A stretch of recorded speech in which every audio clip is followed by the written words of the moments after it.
Assalamualaikum dan salam sejahtera kepada bangsa mekanika. Bertemu lagi kita hari ini untuk membincangkan tajuk iaitu inovasi yang telah dilakukan oleh Honda. Apa yang telah dibuat oleh Honda ni? Banyak benda-benda menarik yang mungkin ramai orang tidak sedar dipelopori oleh Honda. Tapi seperti biasa, pendengar luar sana mungkin baru saja menemui channel Mekanika. Silakan dan menekan butang subscribe, butang like dan juga butang lonceng dan follow kami di TikTok, Instagram dan juga Facebook.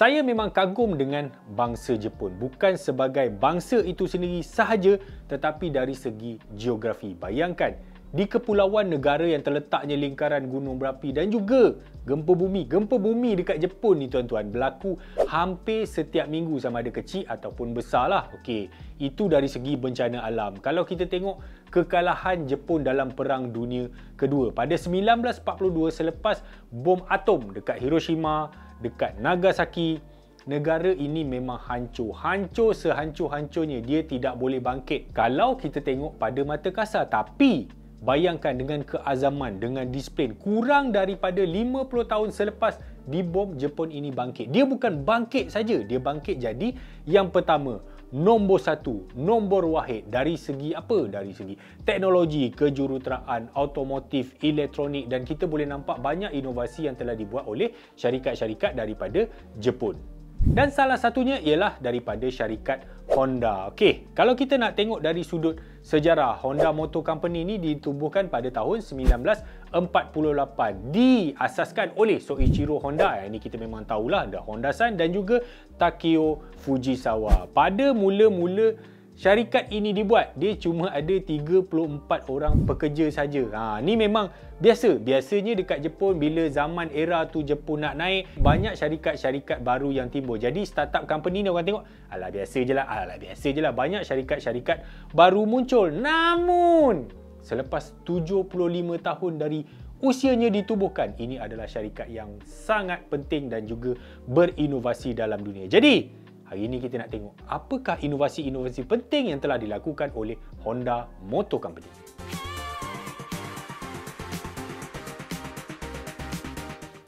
Yang pertama, Honda Cup. Okey, motosikal Honda Cup ni bukan saja penting dalam dunia automotif, bukan saja inovasi dalam dunia automotif sahaja, tetapi adalah penting untuk ketamadunan manusia. Dan sebenarnya ia magic. Sebab Honda Cup ni bukanlah motosikal pertama Honda. Motosikal pertama Honda ialah Honda D-Type atau juga disebut sebagai Honda Dream. Ini motosikal pertama. Namun, apabila Honda ingin membuat sebuah kenderaan yang mudah, yang boleh dibawa oleh semua orang, jadi Soichiro Honda hasilkan sebuah motosikal yang basic, yang asas. Enjin 50cc 4 lejang dengan clutch semi-auto 3 gear. Masa dia advertise motor tu, waktu di launch tu, dia pakai model perempuan. Sebab apa? Dia nak menunjukkan bahawa motor tu senang nak dibawa. Dan juga teori motosikal ini ialah murah, lasak dan senang dibawa. Okey, Soichiro pernah cakap motor ni dia mesti jadi motor GrabFood. Maksudnya ia adalah motosikal soba delivery boy dengan single hand. Maksudnya siapa-siapa pun boleh bawa motor ini. Dan anda kena tahu satu fakta penting tentang Honda Cup ni. Malaysia adalah antara negara pertama dalam dunia yang bawa masuk motor dan dipasang kat sini, dekat Pening. Terima kasih kepada Mendiang Tan Sri Loh Bonsiu. Jadi kat Malaysia dia panggil Bonsiu Honda. First kilang dia buka dekat Pening. Dari 1958 dah ada berpuluh-puluh varian Honda Cup ni dijual di lebih 15 buah negara dengan 100 juta unit. Gila, banyak.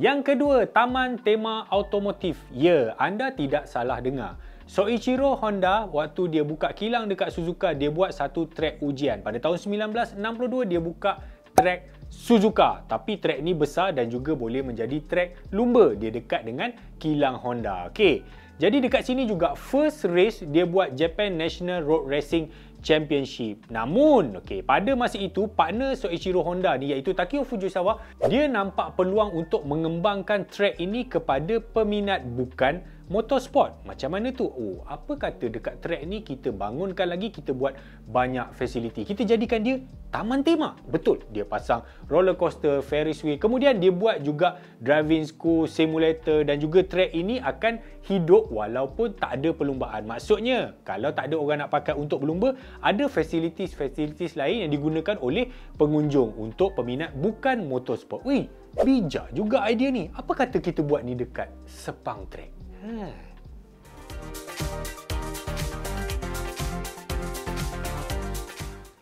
Yang ketiga, kereta warna merah.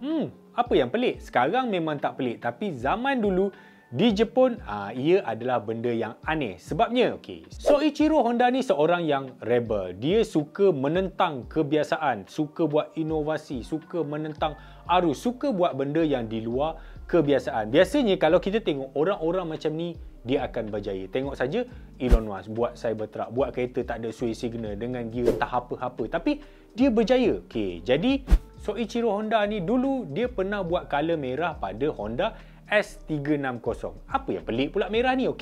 Kalau dulu dalam budaya klasik Jepun, kereta tidak boleh warna merah sebab warna merah ni khusus untuk kenderaan-kenderaan kecemasan. Contohnya macam bomber, ambulans dan sebagainya. Jadi pada ketika itu, unit prototype Soichiro Honda ni buat warna oranye yang seakan-akan merah. Masa tu government tengok, kau ni buat warna merah Oh tak, warna oranye. Dia buat. Tapi bila keluar yang version production tu, dia pakai terus warna merah. Wah, dia kena marah dengan government. Tapi dia jawab balik, kenapa kena ban warna merah? Since ni color basic pun. Tak ada negara industri dalam dunia yang ban color merah ni macam Jepun. Dia jawab macam tu dekat surat khabar. Jadi surat khabar sebarkan dia punya idea tu, jadi kerajaan pun malu. Ini memang telah membesarkan kemaluan kerajaan Jepun pada masa itu. Dan sejak itu, kereta warna merah boleh dipakai pada kereta-kereta biasa di Jepun. Terima kasih Soichiro Honda.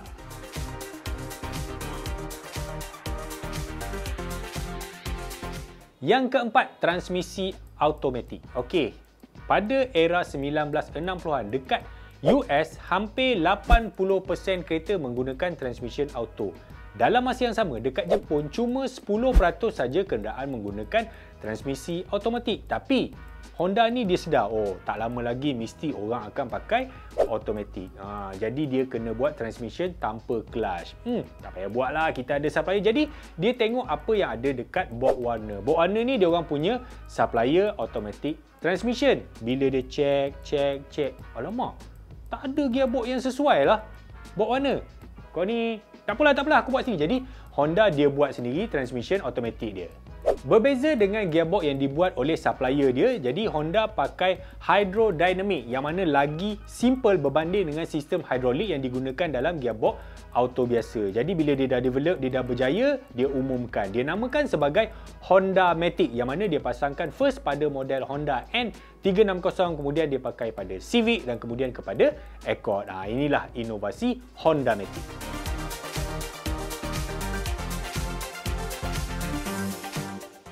Yang kelima, enjin yang bersih. Normal je. Kalau zaman dulu pun orang dah buat enjin-enjin dengan pengeluaran CO2 yang bersih. Tapi ini adalah syarat yang penting yang mana pada 1970 dekat Amerika sana dia perkenalkan Akta Udara Bersih 1970 untuk mengurangkan pengeluaran CO2. Jadi waktu itu Honda dah tahu memang ke depan akan makin susah dan makin susah. Jadi dia tubuhkan satu makmal khusus untuk mengkaji Air Pollution Control Lab, dia panggil AP Lab. Jadi dia kaji macam mana nak hasilkan enjin yang lebih bersih. Jadi pada 1972 Honda berjaya hasilkan Compound Vortex Control Combustion iaitu CVCC. Dia memang inovatif pada zaman itu sebab pembakaran tu bersih sewaktu dia berlaku pembakaran dalam silinder lagi. Sangat inovatif sebab kebanyakan teknologi pada masa itu dia bersihkan CO2 tu selepas pembakaran berlaku. Maksudnya dekat catalytic converter, dekat secondary part. Tapi ini primary proses sendiri, enjin tu dah bersih. Jadi di sinilah lahirnya Honda Civic. Inilah sejarah Honda Civic yang sebenar. Namun, apa yang lebih membanggakan? Teknologi ini Honda tidak kedekut. Dia lesenkan, dia bagi orang lain pakai. Jadi yang pakai pada waktu itu ialah Ford, Toyota, Chrysler dan juga Isuzu. Bagus Honda ni. Bagus. Power. Mantap.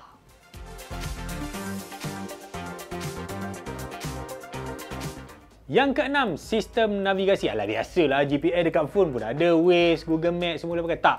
Kita cerita ini teknologi tahun 1981 yang mana Honda perkenalkan Electro Gyrocator yang mana digunakan pada Honda Viger dekat Jepun. Sistem ni punyalah mahal, harga dia masa tu sekitar 300,000 yen. Mungkin dalam 10,000 ringgit. Bayangkan kereta pada masa tu jual pun baru 20,000. Separuh harga kereta adalah sistem navigasi. Memang gila pada masa itu. Jadi macam mana teknologi ni? Okey, dia menggunakan gyroscope. Gyroscope tu diletakkan dekat tengah kereta. Untuk driver, dia akan bagi transparent map. Jadi kita nak pergi kat mana, kita kena masuk map tu, masuk dekat dia punya CRT monitor. Jadi arrow akan tunjuk ke mana kita nak pergi waktu kita driving. Waktu kita nak driving tu, dia akan tunjuklah kiri ke, kanan ke. Sebenarnya sistem ni dia tidak setepat macam mana GPS hari ni. Bukanlah 100% tepat. Tapi pada zaman dia memang canggih gila lah. Bayangkan masa jiran masuk dalam kita, wah, steady kau, tak payah buka map besar-besar. Macam tu lah kira-kiranya.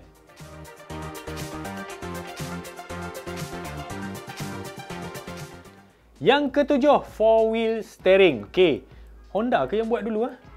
Honda ke? Bukan. Bukan Honda yang pertama buat 4-wheel steering. Yang buat pertama sekali pada kenderaan ialah Daimler-Benz. Dia yang buat dulu. Namun pada masa itu, teknologi 4-wheel steering tidak dibuat pada mass production. Tidak dibuat pada passenger car. Lebih kepada commercial vehicle. Jadi Honda ni bagus sebab dia inovasi. Dia cuba untuk buat yang pertama pada kereta penumpang. Dan kebetulan pula kereta-kereta Honda moden ni memang enjin dia pacuan depan. Dia FF. Front engine, front drive. Bermaksud dekat belakang, tayar belakang tu memang diikut je mana nak pergi. Dia tidak ada komponen langsung. Maksudnya bukanlah tak ada komponen, tapi dia tidak ada lagi gearbox apa semua belakang kan. Jadi dia buat 4-wheel steering tu senang sebab kereta dia FF. Pertama kali dia pasang pada Honda Accord pada tahun 1981 dan terbukti lepas tu dia pasang pula dekat kereta-kereta lain. Tapi pada zaman itu 4-wheel steering dia lebih kepada memudahkan, mempraktikalitikan kereta tu. Contohnya bila kita nak masuk parking dekat kawasan sempit, jadi tayar belakang tu akan berpusing sikit untuk bagi angle yang senang untuk kita keluar ataupun masuk. Wah, canggih.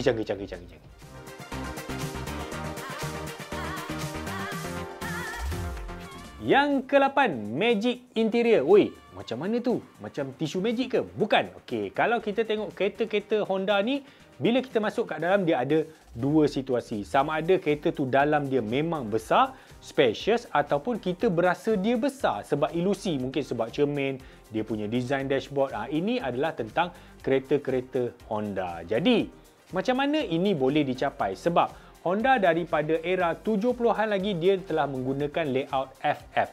Front engine, front drive. Bermaksud semua komponen daripada steering, pacuan, semua duduk dekat depan. Tayar belakang bebas. Dia tidak ada axle, tidak ada gearbox. Jadi, engineer mempunyai banyak kebebasan untuk desain bahagian dalam sebab dia tidak ada lagi gangguan komponen-komponen lain. Bayangkan, kalau kereta FR dia ada shaft dekat bawah, ada longkang, ada banyak benda yang memang menghalang engineer ni untuk buat bahagian dalaman yang luas. Tapi berbeza dengan kereta FF. Jadi, pada 1995, Honda menunjukkan Honda Odyssey RA1. Masa tu masuk dalam dia, kereta ni macam wagon je bentuk dia, tapi dalam dia memang sangat-sangat luas. Idea untuk meluaskan bahagian dalaman ni diteruskan pada Honda CR-V, HR-V dan pada 2001 Honda Jazz dia buat lagi sesuatu yang inovatif, dia panggil Magic Seat. Bayangkan, belum ada engineer pernah terfikir pada masa itu sebab fuel tank biasanya memang duduk dekat belakang.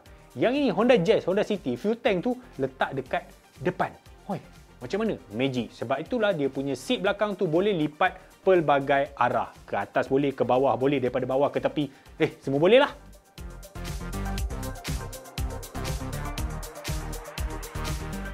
Yang ke-9, dual clutch transmission pada motosikal Honda. Ya, anda tidak salah dengar. Honda dah buat dual clutch transmission pada motor pada tahun 2010. Ya, lama dah. 13 tahun dulu dia dah cerita dia buat dual clutch transmission. Okey, motor automatik ni biasanya ialah CVT, Continuous Variable Transmission. Tapi CVT ni biasalah dia lemau, dia arbok, dia tidak rasa agresif, tidak rasa spiritual.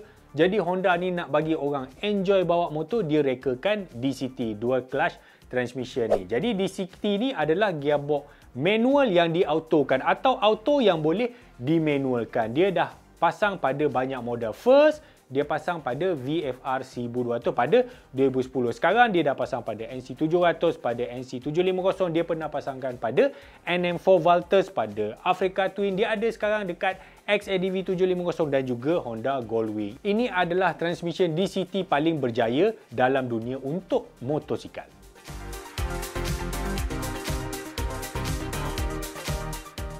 Okey, itulah tadi inovasi yang telah dilakukan oleh Honda dalam dunia automotif. Sebenarnya ada banyak lagi. Okey, contohnya macam VTEC, ada VTEC Turbo, ada Honda Landwash, ada chassis monokok yang buat truk macam Honda Ridgeline dan macam-macam lagi lah.